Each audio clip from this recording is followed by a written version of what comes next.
cette activité a deux objectifs, spécifiques et l'objectif principal. Spécifique, c'est pour informer d'abord l'ensemble des religieux et des maîtres coraniques qui sont dans la région de Kolda pour qu'ils sachent que l'excision n'est pas d'islam. L'excision, c'est une attitude qui a été bien avant des religions révélées, le judaïsme, le christianisme et l'islam. Donc l'islam a trouvé que l'homme est en train de pratiquer ça. Voilà pourquoi nous avons écrit un argumentaire pour montrer les hadiths qui ont parlé de l'excision, c'est des hadiths qui ne sont pas authentiques. Et les hadiths qui ne sont pas authentiques ne donnent pas le droit de s'appuyer sur la juridiction islamique. Nous demandons à la population de sensibiliser, davantage faire des sermons dans les mosquées, parce que les imams sont très influents dans la société sénégalaise de manière générale.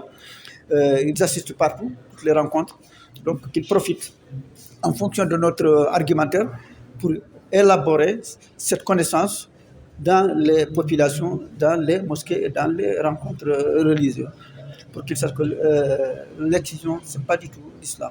Heureusement, il y a eu des recommandations qui ont été appropriées, celle d'utiliser des mécanismes et des moyens de pédagogie pour que les imams puissent informer les populations et les congrégations qu'ils sachent les méfaits et les dangers que ça crée, c'est-à-dire l'excision lors de l'accouchement ou lors de rapports sexuels. Deuxièmement, nous sommes très fiers de cette rencontre parce qu'il y a eu un débat très chaud. Évidemment, il y a des gens qui étaient pour et d'autres qui n'étaient pas pour. Mais malheureusement, ceux qui étaient contre n'avaient pas un argument palpable qui pourrait nous baisser les bras.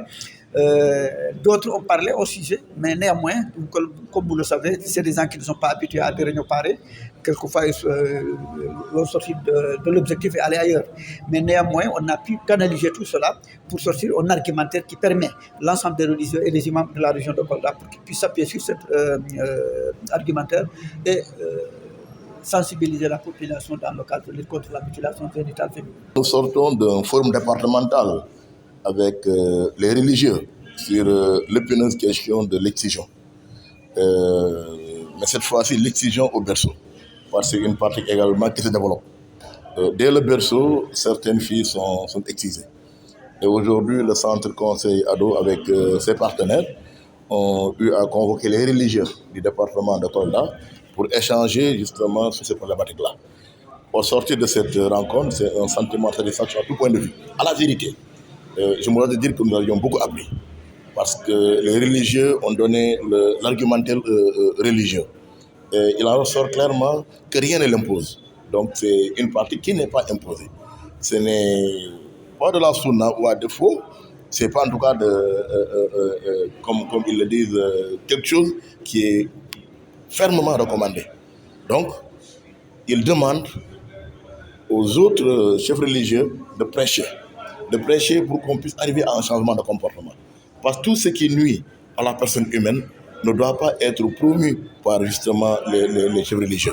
Donc, ils ont aujourd'hui le devoir moral de prêcher la bonne parole pour que ceux-là qui pratiquent cela puissent effectivement comprendre et renoncer à cette pratique-là. Donc, ce n'est pas une croisade, ce n'est pas une guerre, mais juste une sensibilisation pour ramener un peu les populations qui sont encore, qui pratiquent encore cette excision-là, puissent un peu revoir leur copie et revenir justement à de meilleurs sentiments. Donc, c'est pour dire qu'un engagement fort est pris ici par les religieux. Ils sont engagés désormais de prêcher cette parole-là à toutes les occasions, que ce soit lors des mariages, lors des baptêmes, même dans les mosquées et même lors des sermons du vendredi. Partout où ils seront, ils vont prêcher cette parole-là. Mais ils n'ont pas également manqué à demander qu'il y ait un renforcement de capacité qui leur permettrait naturellement de pouvoir effectivement mener le plaidoyer à bon port. Le centre conseil ado est un partenaire privilégié de la commune de Kolda. Depuis l'avènement du maire Abdoulaye Baldé, nous avions eu comme partenaire privilégié le centre conseil ado. Nous travaillons et Inch'Allah nous continuons à travailler ensemble au grand profit et bénéfice de la couche juvénile qu'ils sont en train d'encadrer. Et j'avoue que son coordonnateur, M. Babacar Sy, est en train d'avoir un excellent travail. Aujourd'hui, si beaucoup de mots auxquels font face les jeunes filles ont connu une réduction drastique, c'est également dû en grande partie grâce à son abnégation, mais également au travail qu'il est en train de faire en toute complicité avec les jeunes et les adultes. Aujourd'hui, on était avec les 100 religieux de la commune de Kolda et du département pour organiser un forum sur l'argumentaire religieux sur l'excision aux berceaux.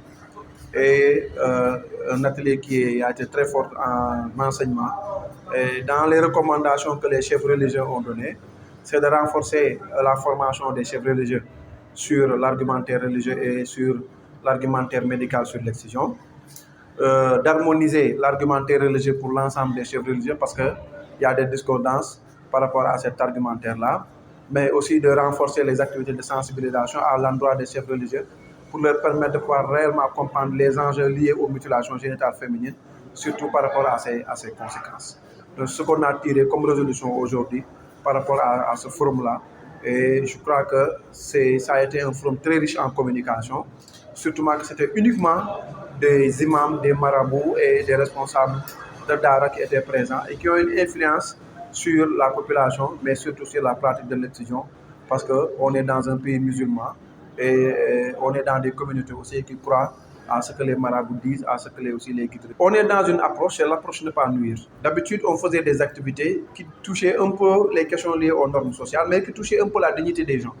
On a dit qu'il faudrait un peu changer d'approche et élargir notre rayon de partenaires, d'alliés dans cette activité, dans ces activités que nous allons mener. Et on a soumis ce programme-là à UNICEF qui a accepté de financer ce programme-là. Et dans ce programme-là, il y a ce qu'on appelle les visages de la résistance pour montrer des personnes qui travaillent sur ces questions-là, mais aussi 3 forums qui touchent uniquement les religieux pour les amener à discuter entre eux sur des questions de discordance sur les questions-là.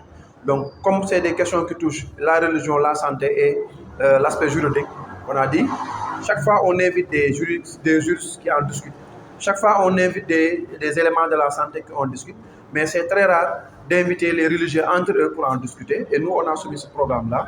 Et aujourd'hui, ça nous a donné raison, parce que l'ensemble des religieux du département et de la commune étaient présents, et avec échangé avec convivialité. Ceux qui étaient pour ont expliqué les raisons. Ceux qui sont contre aussi les expliquer les raisons, et c'est ce qui était souhaité. C'est de renforcer la communication au niveau communautaire pour que les gens puissent comprendre que le changement social, tout le monde a sa part de responsabilité. C'est le projet qui est financé par UNICEF et c'est un forum sur l'argumentaire religieux, surtout la pratique de l'excision au berceau.